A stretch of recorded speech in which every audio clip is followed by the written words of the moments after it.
Assalamualaikum warahmatullahi wabarakatuh. Magandang gabi po sa ating lahat.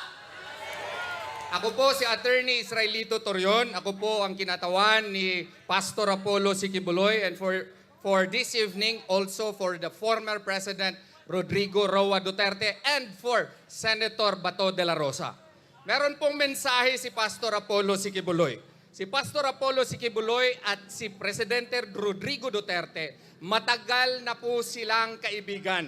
Since 1980s po, hindi pa po kilala si Presidente Rodrigo Duterte sa buong bansa. Sila po ay kaibigan na, kaya nga gusto niyang ipaabot sa inyo na walang kriminal na Duterte. Walang kriminal na Duterte, gaya ng sabi ni Kaipe, wala ring magnanakaw na Duterte. Kaya nga gusto niyang ipaabot ito para ipaalam sa inyo na itong kaso na ito na nasa ICC na ay may pag-asa tayo. Bakit?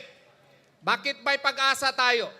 Ikwento ko sa inyo, noong March 8 po, ako po at ang aking magandang misis pumunta po sa Hong Kong kasi po pasasalamat po kay Presidente Rodrigo Duterte ng mga OFW sa kanya. And then, pagkagabi, tinawagan ako ni Senator Bato. Sabi ni Senator Bato, Bobet, kami kasi ni Senator Bato, magka-probinsya kami, pareho kaming Davao del Sur. Bata pa lamang ako, kilalanan niya ako hanggang naging abogado. Sabi niya, Bobet, please, prepare a petition for certiorari for me. And then tinawagan ko si Atty.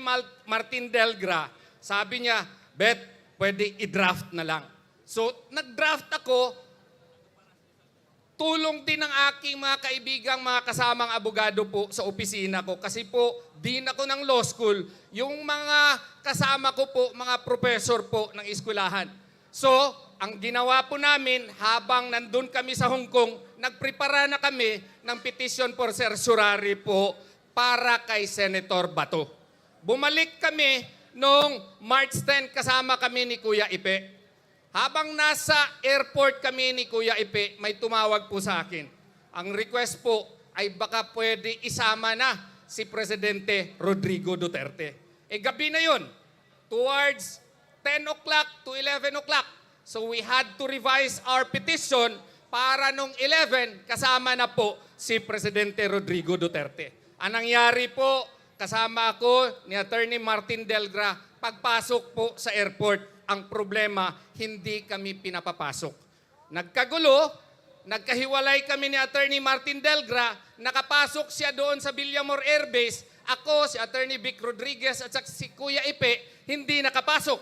So ang aming ginawa, nag-finalize kami ng petition, nakaabot po, maski hindi pinapapasok yung notaryo publiko, nakita po ninyo yun. Nakipag-away pa si Ma'am Hanilet, nakipagrason pa at si Kuya Ipe para lang makapasok yung notaryo publiko, because in law, the notary public has to ascertain whether or not the document that is to be signed is really signed by the affiant.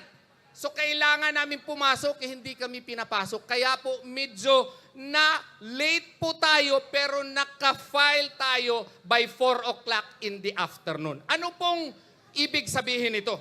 So by 4 o'clock in the afternoon, ang Supreme Court po nagkaroon na ng jurisdiction ng kaso. So therefore, dapat sana yung ating kaibigan, ating siguro ayaw ninyo sa kanya, si General Torre, dapat sana under notice na siya na ang Korte Suprema ay hawak na po ang kaso.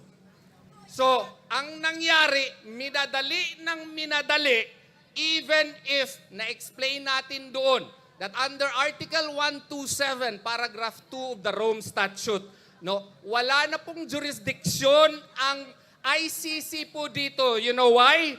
Because as early as March 17 of 2019, effective na po ang paghiwalay natin sa ICC. So ibig sabihin nito, dapat under Article 127, Paragraph 2 of the Rome Statute, the only exception is when the matter is under consideration by the ICC. And then, Ang kanilang argumento is, meron ng preliminary examination yung Office of the Prosecutor in 2018. So therefore, according to them, this is already under consideration by the ICC. I say that that is legally wrong.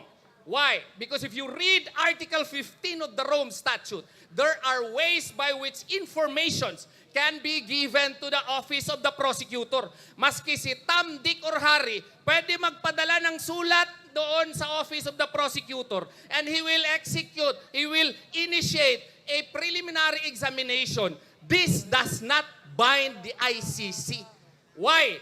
Because the ICC can only be bound if the pre-trial chamber will order an investigation to look into the war on drugs here in our country. And when did the ICC do that? September of 2021. 2 years after we are already out of the ICC. Kaya nga, simple po yan masyado. Hindi ko maintindihan. Ating mga experts dito sa ating bansa ay iba po ang sinasabi. Kung sasabihin nila na meron ng jurisdiction ang ICC, kung magpadala pala ako ng sulat o yung kaibigan natin doon sa Office of the Prosecutor, mag-initiate, maski sino, ng preliminary examination, under consideration na ng ICC, maling-mali po yun. Why? Because we have other avenues. We are a sovereign country. We are an independent country. The judiciary is effective and under the principle of complementarity. Yes. Therefore, the ICC should only act as a court of last resort. We are able, we are willing, we have the Supreme Court to act and we have the ordinary courts which are functioning. So therefore, ICC has no jurisdiction in this matter. Kaya nga po, sabi din nila, yung Article 15 ng Rome Statute hindi mag-apply dito kasi hindi na tayo party. Mali din yan. Why? Because you are asserting that there is a warrant of arrest issued by the ICC. Siyempre, kung yan, granting for the sake of argument na meron nga kayong jurisdiction, di pwede din kami mag-invoke ng Article 15. Dapat dinulog muna sa nearest competent judicial authority. Hindi nila ginawa yun. Eto pa, if you will read the international civil and political rights, under Article 9, we have the obligation, under Article 2, Section 2, that of the Constitution, that we should follow these principles of international law. Alam mo anong nakasabi sa ICCPR? Ganon din, dapat yung akusado idulog sa korte kung para busisain kung tama ba ang kaso, kanya ba talaga yung warrant at narespeto ba yung rights niya. Hindi lang yan. Universal Declaration of Human Rights, Article 8, Article 9 also states that an accused has to be brought to the nearest competent judicial authority. Hindi lang yan. You read 2004. Ano yon? Yung model law implementing the Rome Statute. It also states that the accused has to be brought to the competent judicial authority. Ginawa ba yan ni General Torre? Hindi! So therefore, dapat lang hindi pa moot yung kaso natin. Maski na sa ICC pa. Bakit? Maka-order po ang Supreme Court sa mga respondents. Hoy, mali yung ginawa ninyo. You violated our basic laws. You violated the Universal Declaration of Human Rights. You violated Article 59. You violated the ICCPR. You violated the Comprehensive Model Law. So therefore, you should make proper manifestations doon sa ICC to oust the jurisdiction of the ICC.